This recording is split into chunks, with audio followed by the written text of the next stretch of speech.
I'm Galen. This guy is Automaton the Otamatone. And in this video, I'm going to teach you how to play Amazing Grace on an Otamatone. Amazing Grace is the second song I'm teaching, and if you're just starting out on the Otamatone and have no background on stringed instruments before, you should start with the Twinkle video and learn the basic version of that, and then come here as your next song. What you're going to learn in Amazing Grace, just like in Twinkle Twinkle Little Star, you had two of what we call hand positions. And these are determined by where your index finger, which I'll call your first finger, lands on the fingerboard here. In Twinkle Twinkle Little Star, it was this G natural or this B natural.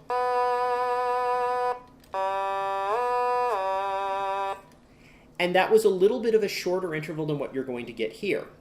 In Amazing Grace, the two notes that your first finger may land on will be this A, and then this D. And you'll have to shift your hand between those two positions a little more often than you did in Twinkle. And since they're a little farther, it'll be just a little bit trickier to do that.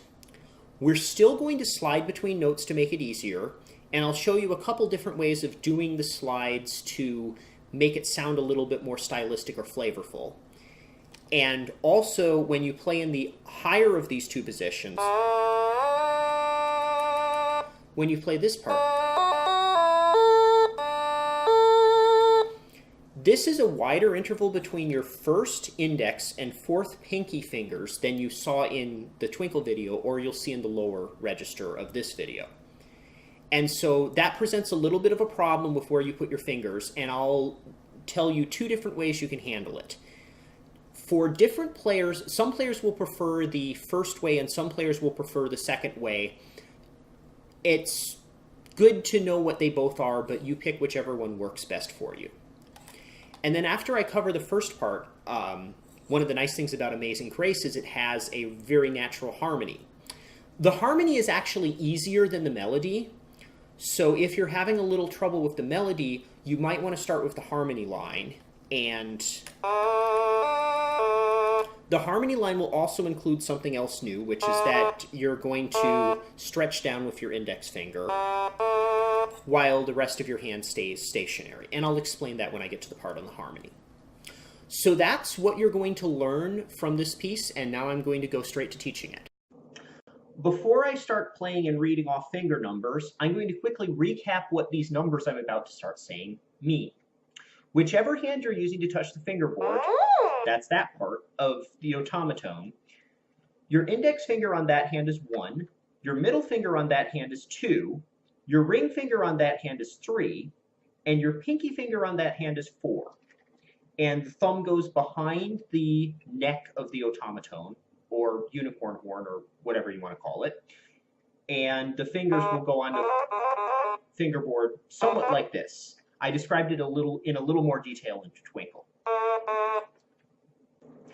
In Amazing Grace, we're going to use two basic hand positions. The first one has the index finger, first finger, on this A natural, and then 2 goes on this B natural. 3 goes on this C sharp, and 4 goes on this D. And the other one, we slide up here to where the 1 is now where the 4 was before. And this is the upper position. And this position will start out like 1 is here on this D, 2 is here on this E, 3 is here on this F sharp, 4 is here on this G. And you'll notice that since you're higher up in pitch, which in how you hold the Otamatone will be lower down in space because music is weird, your fingers are going to have to be a lot closer together than they were all the way down here, which may look like up to you. Pretty close together. A lot more space between the fingers. And if you're not used to playing a stringed instrument, you will find that your fingers don't want to make this difference and you're going to play your notes too far apart from each other. when you're playing high notes, and you're going to play your notes too close together when you're playing low notes. Just be aware that this will be your tendency, and that will help a lot towards not doing it. So now that I've explained that, I'll start going over the actual fingerings of the piece. First phrase slowly starts on a 1 in the lower position. Slide on your first finger to the 1 in the higher position. 1 here, and now 3, 1, 3. 3, 1, 3, 2, 1. Now we'll slide down on our second finger to the lower position. 2, 1. A little quicker. 1, 1. 3, 1, 3. 2, 1. 2, 1. And with that slide, you'd like to put the second finger on roughly where your first finger was, so you don't get a sound that sounds like this. You can do that, but if you can put your finger down where the previous finger was, that will sound nicer. For the second phrase, I'll start this one slowly again. 1, 1. 3, 1, 3, 2, and now here we're going to put the fourth finger down higher than it would normally go. 4. So the normal position there was 1, 2, 3, 4, but instead of doing that, we did 1, 2, 3, 4. We can do that because we're higher in pitch, so all the notes are closer together in space, and that means that we can stretch this wider interval and get away with it. The problem you'll have when you try this for the first time is your third finger is going to tend to head a little bit sharp, and your fourth finger is going to head a little flat. So you may sound like something. If you're hearing that kind of off sound, move your third finger, your ring finger, closer to your first finger. Move your fourth finger farther away from your third finger, and it should sound better. So a little more quickly on the second phrase. 1, slide up to 1. 1, 3, 1, 3, 2, stretch up for 4.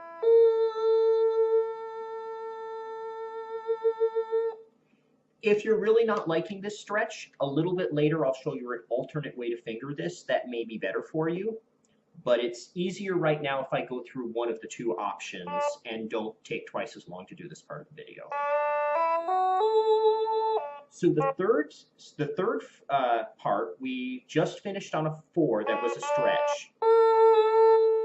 Now we'll play 3, 4, 3, 4, 3, 1. And keep in mind, your natural tendency is going to be to play those 3s too high in pitch, too close to the fourth finger. So make sure to pull that ring finger towards your index finger. So this part again, 3, 4, 3, 4, 3, 1. Next, we're going to slide down on this first finger. 1, 2, 4, 4, 2, 1. So let's do that one again.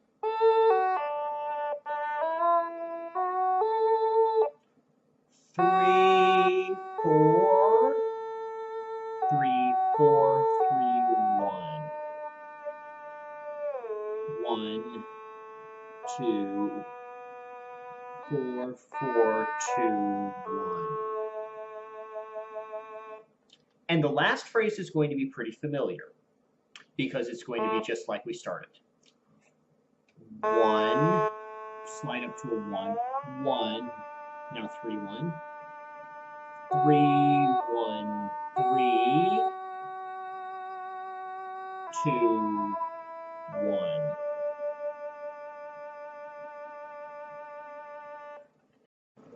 Now let's play the whole thing together somewhat slowly, and I'll call out the fingerings as we're coming up to them. Just like before in the Twinkle video, if you look underneath this video on the description section, I'm going to try and include a graph of all the fingerings and the numbers, so that way you can follow along with that at a different tempo from what I'm playing it. 1, slide to 1. 3, 1, 3. 2, 1. Slide down to a 2. 1.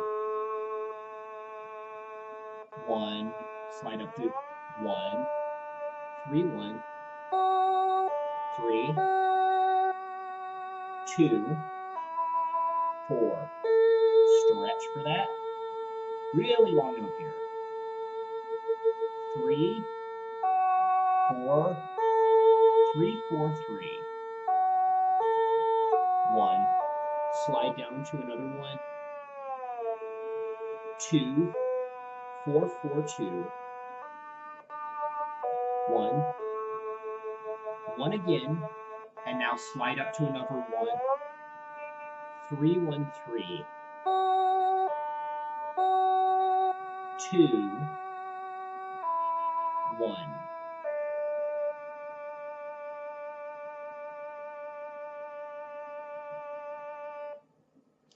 If I just ran that too fast for you to process it all at once, take a look at the graphs underneath and work with it looking at the graphs for a while. And you should get to the point where when I call out something like 313, you'll have a better chance of getting it in quickly. But one of the reasons why I'm going a little quicker and calling out numbers in groups is that that's how you should over time be learning to think about these numbers in sets rather than just one at a time. Now, I told you there were 2 different alternate things you could do in the main Amazing Grace melody. And the first one I'm going to cover is that there's a second way that you can finger the high part. So the way we did it was, and then using a 4 here, and 3, 4, 3, 4. And there's 2 hard things about doing it that way. The first is that the pinky finger is a really weak finger, and it's sometimes hard to play on it. And the second thing is that we're putting a bit of a wide space between the 3rd and 4th fingers there, and that can feel a little unnatural. There's another way to do this that will work in general whenever you go up high, up here, which is to just put wider spaces between 1, 2, and 3, because that can be a little bit more natural way to put the hand. So I'll go through how you would do it then. 1, 3, 1, 3, 2 is going to be the same at the start of the second phrase. But now you're going to reach up with 3 instead. Physically speaking, that isn't that much harder than reaching up with 4 just because of the way our hand is built. This 3rd finger is a lot longer than the 4th finger, and so it can reach almost as far or maybe even farther than the 4th finger a lot of the time. So now you've got a 3rd finger here, and your hand may be stretched a little bit to go from this 1 to this 3. But the good news is, now your 2nd finger is distributed pretty evenly in between the 1st and 3rd fingers to go 2, 3, 2, 3, 2, 1. So that's the alternate fingering. Instead of going 4, 3, 4, 3, 4, 3, 1, you can just reach up with a 3 and go 2, 3, 2, 3, 2, 1. So let's try running through that, or if you decide you really don't want to do this, just skip to the next section. 1, 3, 1, 3, 2, 3. Really long note here, and get your 2nd finger in position where the 3 was before. Now 2 at this F sharp. I'll give you some time to find it. Now 3, 2, 3, 2. 3, 2, 3, 2, 1. Slide down. And then continue with the rest of the song. So let's do just that part once more. 2, up to a 3. 3. Now 2, 3, 2, 3, 2. 2, 3, 2, 3, 2, 1. If you find that's more comfortable for your hand than using your pinky finger, then go ahead and do that instead. And you'll find that in later songs, when I start making you play even higher up, closer to the head, you'll find that you want to use fingerings that use a lot more of the first 3 fingers and a lot less of the 4th finger, if that's the way you go.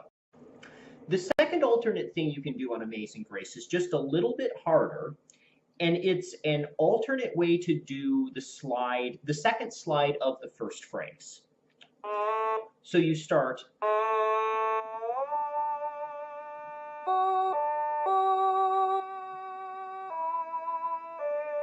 And the basic way of doing the slide was to just slide straight down on the second finger. But there's a slightly cooler way to make this sound, and I'm going to play it a couple times first so you can sort of see what it sounds like.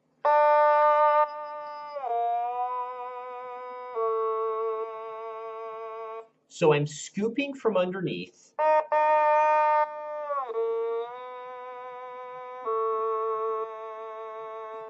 And this is a more advanced way of sliding, and it's a little bit complicated to describe, but once you get it, it will feel natural under your hand. It's almost as hard to describe as it is to play in the first place.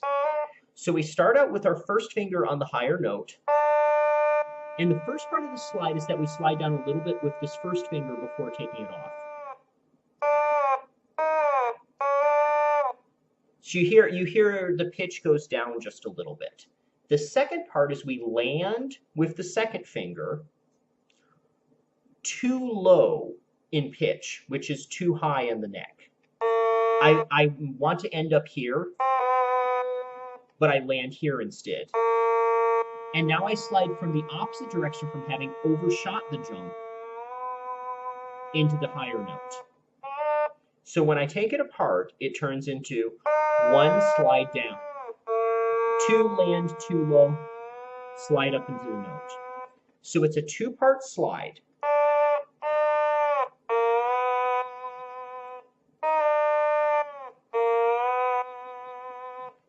And as you do it, as you practice it, you want to leave your first finger on just a little bit longer as you go and get to the point where that gap disappears. At first, you'll probably get a big gap.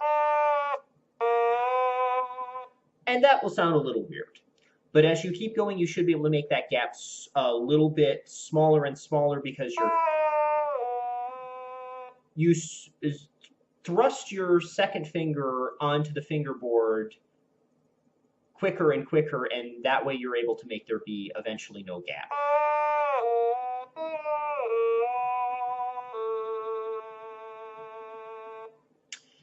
And it's a little difficult to describe exactly how you make the gap go away entirely because I think it will vary from player to player, but you just look to make it connect, and as you work on it, eventually it will click. So now I've covered both the alternate things that you can do with the melody of Amazing Grace, and it's time to go over the harmony part. I'm going to start this with a disclaimer. This harmony part uses this note. It's a low F sharp, and some Otamatone deluxes may not have this low F sharp in the middle range. If you don't have it, there's a couple ways you can deal with this. The most elegant solution is probably to transpose everything up, and this is a great solution if you're comfortable transposing in your head and you're just doing this, you're just watching this video because you need to learn Otamatone specifically rather than music in general. For most watchers, it's probably not going to be easy to just up and transpose the whole thing, so I need to offer you another solution other than just skipping the harmony entirely. If you don't have this low F sharp, but you do have this low G, then anytime I tell you to play a low F sharp, you can play this A instead, and everything else in the harmony will work out. You will also, if you're playing A's instead of F sharps, the numbers that I tell you will also turn out to be wrong for you. When I tell you to play this note with a 2 in the lower position, you'll use a 1. If I tell you to play this note that you don't have at all, you'll play this note on a 2. And if I tell you finally in the lower position to play this note, I'll be saying 4, but you'll play it with a 3. So whereas I had 1, 2, 4, 1, 2, 4 with that, you will instead do 2, 1, 3. That's a little complicated, but I think it's probably the easiest solution if you're just missing that one F sharp. The other thing you can do, if you can't transpose it easily and you don't want to do that substitution, you can leave out the F sharps that you don't have on your instrument, or you can just play the melody and play along to the harmony instead, rather than trying to play the harmony yourself. So assuming that you are not having to transpose or substitute notes because you're missing a range, there's going to be 2 hand positions for the second part to Amazing Grace. Your same 1, 2, 3, 4 position that was the low position for the melody is now going to be the higher of the 2 positions for the harmony. 1, 2, 3, 4. And you're going to have a new lower position that is way up towards the note flag, where this low F sharp is going to be your 1 in the lower position for the harmony. And you'll have a 2 that's right next to the 1. They're only separated by a half step rather than a whole step. So your second finger is going to be closer to your first finger than you're used to. And you will never end up playing a 3 in this lower position, so you don't have to decide exactly where that goes, but you will have a 4. B natural, that is where your 4 goes. So 1, 2, 4 is your lower position. And your 4 in lower position happens to be where your 2 was in the upper position. And the upper position for the accompaniment was the lower position in the melody. Hopefully I haven't confused you more than necessary. The accompaniment starts in the lower position on the low note with a 1, and we slide up to the 1 in the upper position. 1, 1. Next is a 4, 1, 3.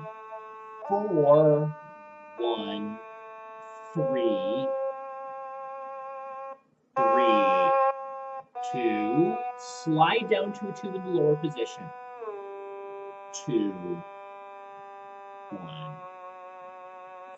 So let's walk through that phrase. 1,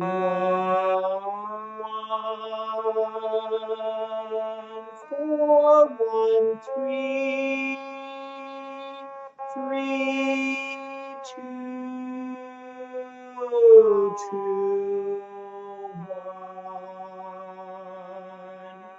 There's the first phrase. The second phrase will also start in a 1 lower position. 1, 1, 4, 1, and now 2, 2, a second 2, 2, and now a 3, 3. So, playing that once more, starting from 1 in low position. 1, 1, 4, 1, 2, 2, 3.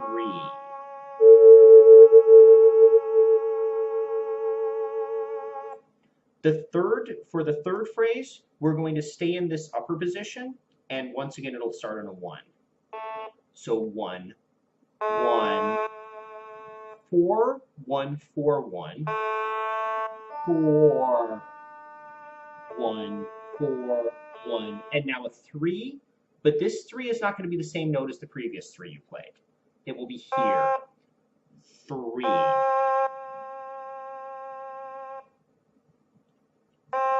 Yeah, that's right. 1, 4, 1, 4, 1, 3. And now we shift down in the middle of this phrase to a 1 in lower position. 1, 2, 4, 4, 2, 2, 4, 4, 2, 1.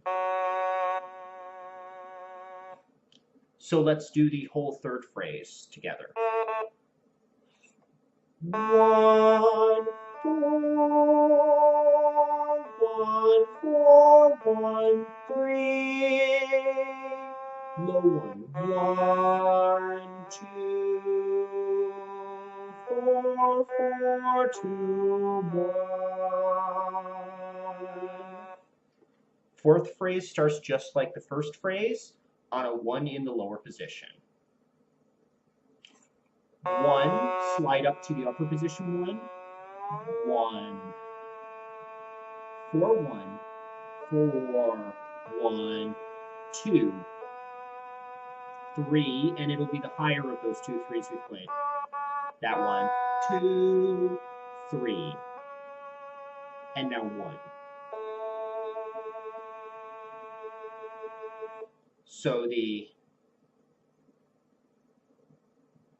So now we'll start the whole last phrase again.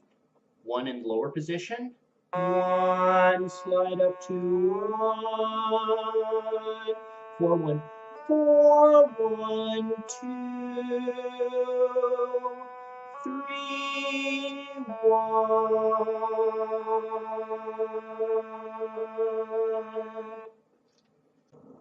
All right, so I accidentally set a trap for you that I didn't mean to set, because I didn't notice the problem until I started talking through it, which is that in the accompaniment in the upper position, there are 2 different 3s. There's low 3, and there's high 3. And which one we use depends on what chord would be playing while we played that part of the melody. So I'm going to call out either low 3 or high 3 in the run through before we get to them. And that's what I mean when I say low or high 3. So let's run it now, the whole thing, all 4 phrases of the accompaniment, starting on the 1 in lower position. 1, slide to 1, 4, 1, 4, 1, low 3, 3, 3, 2, slide down to a 2 in lower position, and 1. Another 1, slide up to 1 in the upper position, 4, 1,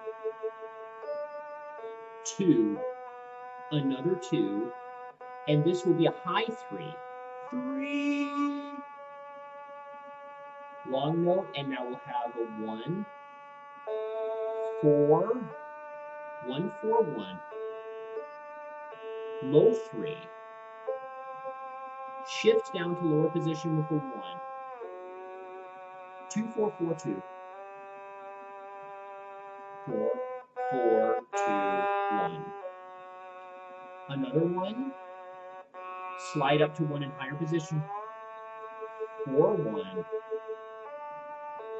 2, high 3, and now a 1.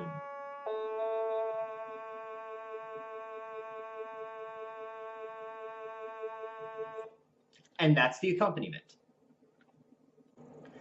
Thank you for watching this video on how to play Amazing Grace on the Otamatone.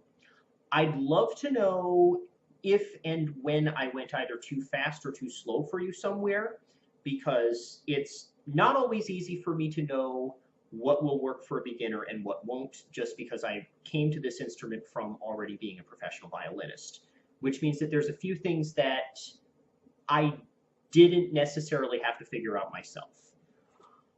As far as other stuff that goes with this video, I should pretty shortly have up an arrangement, a more filled out arrangement of me playing Amazing Grace for multiple Otamatone parts and drum tracks or something added to it.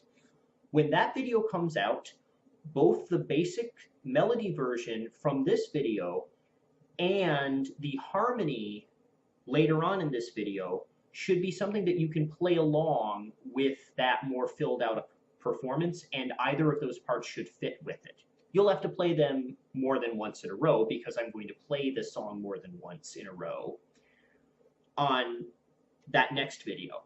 But that'll be something that pairs with this video, and for a lot of the pieces I do in the future, I'd like to do that. So I'm going to try to pick pieces that work as a beginner piece, and then it's also possible to do a more fleshed out version. So keep your eyes out for that, and I hope to see you on my next teaching video.